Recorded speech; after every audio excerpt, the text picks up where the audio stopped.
Die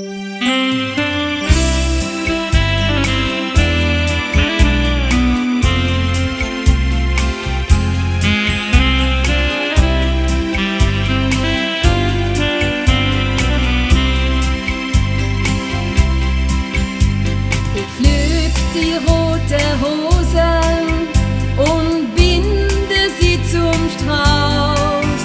Die werde ich dich heut schenken für Muttertag zu Haus. Ein Bild aus Kindertage, schau ich mich lächelnd an. Ich liege in deine Armen und du schaust mich zärtlich an. Rote Rosen zum Muttertag. Ich bin so froh, dass ich dich hab. Rote Rosen zum Muttertag. Ich hab dich so lieb, du bist wunderbar.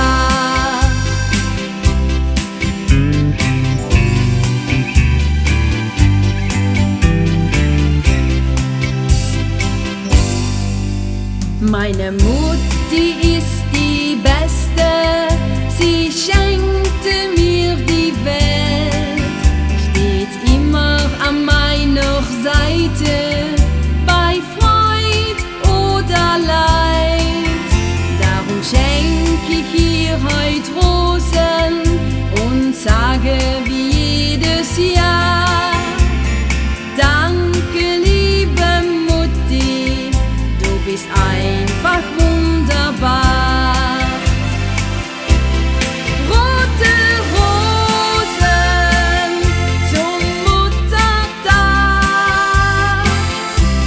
Ich bin so froh, dass ich dich hab.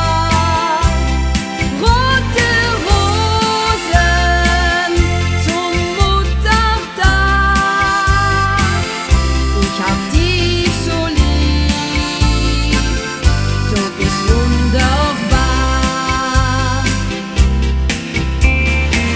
Liebe Mutti, rote Rosen will ich dir schenken an deinem Muttertag. Ich bin so froh, dass ich dich hab.